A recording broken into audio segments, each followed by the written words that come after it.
আগের ভিডিওতে আমরা জেনেছি কিভাবে ভীষ্মের অপহরণের কারণে অম্বা তার সম্মান এবং ভালোবাসা দুইই হারিয়েছিল, কিভাবে তার মধ্যে জ্বলে উঠেছিল এক প্রতিশোধের আগুন। আজ জানবো এর পরবর্তী ঘটনাগুলি। অম্বা ভীষ্মের পতনের জন্য বছরের পর বছর ধরে কঠোর তপস্যা করলেন। অবশ্যই মহাদেব শিব তাকে আশীর্বাদ দিলেন, পরবর্তী জন্মে তুমি ভীষ্মের মৃত্যুর কারণ হবে। এই আশীর্বাদ পাওয়ার পরেই অম্বা নিজের জীবন শেষ করে দেন। কিছু বছর পরে পাঞ্চাল রাজ্যে রাজা দ্রুপদের ঘরে জন্ম নিল এক সন্তান, তার নাম শিখণ্ডী।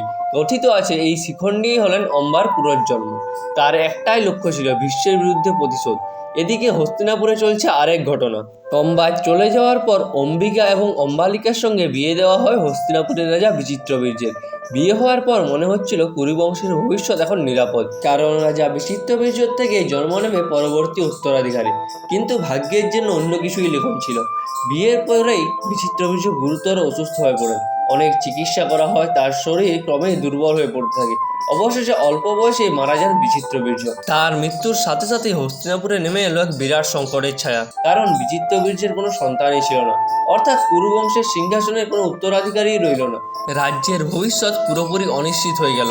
এই ভয়ঙ্কর সংকটের সময়ে রানী সত্যবতী নিলেন এক অদ্ভুত সিদ্ধান্ত, যার মাধ্যমে জন্ম নেবে মহাভারতের অন্যতম তিনজন গুরুত্বপূর্ণ চরিত্র, ধৃতরাষ্ট্র, পাণ্ডু এবং বিদুর।